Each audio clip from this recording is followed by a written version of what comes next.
బుల్టెన్లో మరో breaking news చూస్తున్నాం. లోక్సభ ఎన్నికలు సమీపిస్తుండటంతో కాంగ్రెస్ పార్టీ దూకుడు పెంచింది. ఈ నేపథ్యంలో ఒక అభ్యర్థిని ప్రకటించగా మరో 16 మందిపై సస్పెన్స్ కొనసాగుతుంది. కోస్గి సభలో మహబూబ్ నగర్ ఎంపీ అభ్యర్థిగా వంశీచందర్ రెడ్డి పేరును సీఎం రేవంత్ రెడ్డి ఫిక్స్ చేశారు.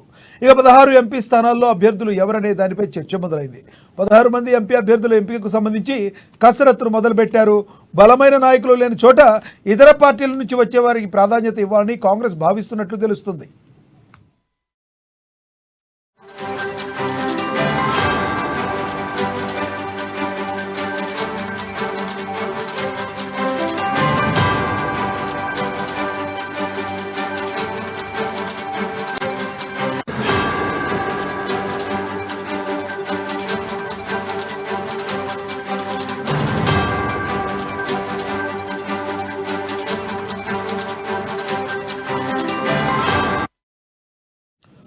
లోక్సభ ఎన్నికలు సమీపిస్తుండటంతో కాంగ్రెస్ పార్టీ దూకుడు పెంచింది.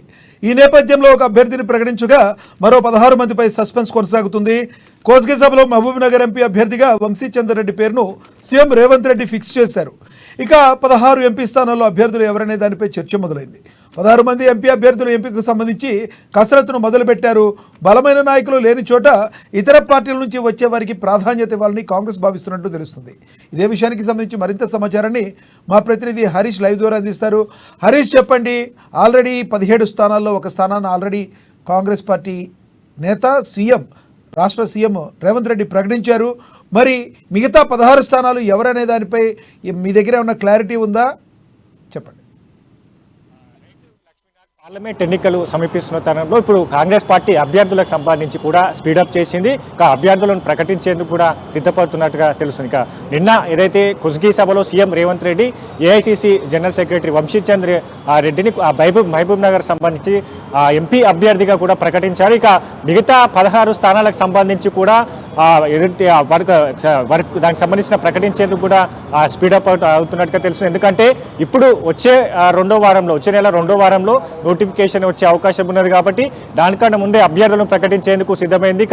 ఏదైతే పూర్తి స్థాయిలో 15 పార్లమెంట్ సెగ్మెంట్లో ఖచ్చితంగా గెలిపే లక్ష్యంగా కాంగ్రెస్ పార్టీ వెళ్తుంది. కాబట్టి అభ్యర్థులకు సంబంధించి కూడా ఇప్పుడు టాస్క్గా కొనసాగుతుంది. ఎందుకంటే బలమైన అభ్యర్థులను గెలుపు గుర్రాలకే టికెట్లు కేటాయించాలని ఇప్పటికే ఏఐసిసి కావచ్చు, ఇక్కడ పిసిసి భావిస్తున్న నేపథ్యం కావచ్చు. ప్రధానంగా ఒక్కో పార్లమెంట్ నియోజకవర్గానికి సంబంధించి బలమైన అభ్యర్థిని నియమించేందుకు సిద్ధమైంది. అక్కడ సంబంధించిన అభ్యర్థికి సంబంధించిన సర్వేలు కావచ్చు, ఇంటెలిజెంట్ సర్వేలు కావచ్చు, వీటన్నిటికి కొనసాగుతున్న క్రమం కనిపిస్తుంది. ప్రధానంగా ఏదైతే బలహీనంగా ఉన్న పార్లమెంట్ నియోజకవర్గాలకు సంబంధించి కూడా ప్రత్యేక కార్యాచరణ కూడా సిద్ధమైంది. ఇప్పుడు ఏదైతే పార్లమెంట్ సెగ్మెంట్ సంబంధించి కూడా బలమైన నేత లేకపోతే ఇతర పార్టీల నుంచి, అంటే ఇప్పటికే బీఆర్ఎస్ నుంచి కావచ్చు, బీజేపీ నుంచి కావచ్చు కీలక నేతలు వచ్చిన క్రమం ఉన్నది. ముఖ్య నేతలు కూడా కాంగ్రెస్ పార్టీలో చేరే అవకాశం ఉన్నది. కాబట్టి అట్లాంటి పార్లమెంట్ సెగ్మెంట్లకు సంబంధించి కూడా ఇతర పార్టీ నుంచి వచ్చే బలమైన నేతలను పెట్టేందుకు కూడా సిద్ధమవుతున్నట్టుగా తెలుస్తుంది. ప్రధానంగా హైదరాబాద్, రంగారెడ్డి సంబంధించి, అంటే గత అసెంబ్లీ ఎన్నికల్లో కూడా బలహీనంగా ఏ పార్లమెంట్ నియోజకవర్గాలకు సంబంధించి అక్కడ హైదరాబాద్కి సంబంధించి కూడా బలహీనంగా ఉన్నది. కాబట్టి ఇప్పుడు హైదరాబాద్కి సంబంధించి ఇప్పుడు కూడా పెద్ద ఎత్తున దరఖాస్తులు చేసుకున్నారు. హైదరాబాద్కి సంబంధించి కూడా పూర్తిగా బలమైన అభ్యర్థులు నియమించేందుకు, ఎందుకంటే ఎంఐఎంకి ఢీకొనే అభ్యర్థిని కూడా కాంగ్రెస్ పార్టీ నియమించాలి. మైనార్టీ ఓట్లకు సంబంధించి కూడా ప్రత్యేక కార్యాచరణ ఉంటుంది. కాబట్టి మైనార్టీ నేతను కూడా నియమించే అవకాశం ఉంటుంది. ఇప్పటికే మాజీ మేయర్, డిప్యూటీ మేయర్ బాబా ఫస్టుద్దీన్ కాంగ్రెస్ పార్టీలో చేరారు. హైదరాబాద్ సంబంధించి కూడా ఆయనకు టికెట్ కేటాయించే అవకాశాలు ఉన్నాయి. సికింద్రాబాద్ సంబంధించి కూడా మాజీ ఎంపీ అంజన్ కుమార్ యాదవ్ కుమారుడు అనిల్కి ఇచ్చే అవకాశాలు ఉన్నాయి. కానీ ఆయన మొన్న రాజ్యసభకు ఎన్నికవడం పట్ల కూడా సికింద్రాబాద్ టికెట్కు సంబంధించి కూడా చాలా మంది, సికింద్రాబాద్ ఎంపీ స్థానానికి సంబంధించి కూడా చాలా మంది అప్లై చేసుకున్న పరిస్థితులు ఉన్నాయి. ప్రధానంగా ఇక్కడ సికింద్రాబాద్ సంబంధించి విద్యాశ్రవంతి, అలాగే రాష్ట్ర కిసాన్ కాంగ్రెస్ ఉపాధ్యక్షుడు కోదండరెడ్డితో సహా చాలా మంది దరఖాస్తు చేసుకున్నారు. అంటే భువనగిరికి సంబంధించి ముఖ్య నేతలు, కాంగ్రెస్ పార్టీకి చెందిన ముఖ్య నేతల కుటుంబ సభ్యులు భువనగిరి నుంచి దరఖాస్తు చేసుకున్నారు. ఇక్కడ టీపీసీసీ ఏదైతే వైస్ ప్రెసిడెంట్ చామల కిరణ్ కుమార్ రెడ్డి దరఖాస్తు చేసుకున్నారు. ఇంకా ముఖ్య నేతలు కూడా భువనగిరికి సంబంధించి దరఖాస్తు చేసుకున్నారు. ఇక్కడ తీన్మార్ మల్లన కూడా భువనగిరికి సంబంధించి దరఖాస్తు చేసుకున్నారు. కాబట్టి ఇప్పుడు ఇట్లాంటి నియోజకవర్గాలు, అంటే దాదాపుగా 309 మంది అభ్యర్థులు ఈ 17 పార్లమెంట్ సెగ్మెంట్లకు సంబంధించి దరఖాస్తు చేసుకున్నారు. కాబట్టి ఇక పోటాపోటీ నెలకొనే అవకాశాలు ఉన్నాయి. ఇక దానికి సంబంధించి ఎట్లా ఉండబోతుంది అంటే అభ్యర్థికి సంబంధించి సర్వేలు నిర్వహిస్తున్నారు కాబట్టి బలమైన అభ్యర్థులను పెట్టే అవకాశాలు ఉన్నాయి. ఇక ఏదైతే మల్కాజ్గిరి సంబంధించి కూడా సీఎం రేవంత్ రెడ్డి గతంలో ప్రాతినిధ్యం వహించారు. ఆ నియోజక సెగ్మెంట్ సంబంధించి కూడా కీలకమైన నేతలు అంటే బలమైన అభ్యర్థిని నియమించేందుకు కూడా సిద్ధపడింది. ఇక దానికి సంబంధించి కంచర్ల చంద్రశేఖర్ రెడ్డి, అల్లు అర్జున్ మామ కాంగ్రెస్ పార్టీలో చేరారు.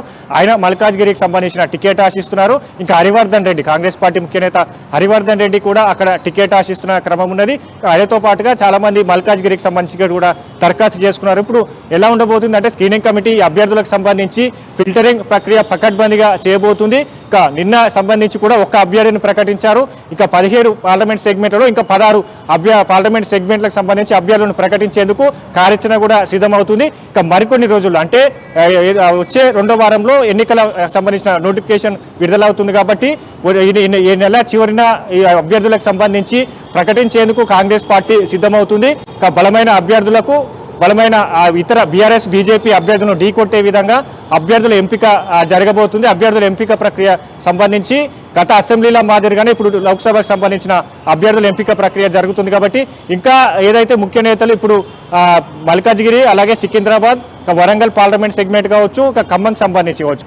ఖమ్మం సెగ్మెంట్ సంబంధించి గతంలో సోనియా గాంధీని అక్కడ అభ్యర్థికి అక్కడ నియమించాలనుకున్నారు కాబట్టి సోనియా గాంధీ రాజస్థాన్ రాజ్యసభ నుంచి కూడా ఎంపీగా ప్రాతినిధ్యం వహించారు కాబట్టి ఇప్పుడు ప్రియాంక గాంధీతో మంతనాలు జరుపుతున్న నేపథ్యం కనిపిస్తుంది. ఇక ప్రియాంక గాంధీ ఖమ్మం నుంచి పోటీ చేస్తే పూర్తి స్థాయిలో ఇంపాక్ట్ అంతా రాష్ట్రం మొత్తం అన్ని 17 పార్లమెంట్ సెగ్మెంట్లపై పడుతుంది. ఖచ్చితంగా కాంగ్రెస్ పార్టీ గెలిచే అవకాశాలునే భావిస్తుంది కాబట్టి ఇప్పుడు ప్రియాంక గాంధీని అక్కడ బరిలో దింపుతారా లేదా ఖమ్మం సెగ్మెంట్కి సంబంధించి అక్కడ ఏదైతే పొంగులేటి శ్రీనివాసరెడ్డి కుటుంబ సభ్యులు కావచ్చు, బట్టి విక్రమార్క సతీమణి కావచ్చు, ఇంకా ముఖ్య నేతలు అక్కడ దరఖాస్తు చేసుకున్నారు కాబట్టి అక్కడ కూడా ఆలోచించి అభ్యర్థిని ప్రకటించే అవకాశాలు ఉన్నాయి. ఇక వరంగల్ సెగ్మెంట్ సంబంధించి కూడా అక్కడ ఆలోచించే అవకాశాలు ఆ సెగ్మెంట్కి సంబంధించి కూడా బలమైన నేతలు ఉన్నారు కాబట్టి అక్కడ కూడా ఆలోచించి బలమైన అభ్యర్థికి ఎంపిక జరగాలి కాబట్టి ఇట్లాంటి అంటే పోటాపోటీ ఉన్న నియోజకవర్గాలు పార్లమెంట్ సెగ్మెంట్కి సంబంధించి ఆ స్క్రీనింగ్ కమిటీ మరోసారి సమావేశమైన తర్వాత పూర్తి స్థాయిలో పకడ్బందీగా అభ్యర్థుల ఎంపిక ప్రక్రియ జరిగిన తర్వాత ఈ నెల చివరిన లేదా వచ్చే నెల మొదటి వారంలో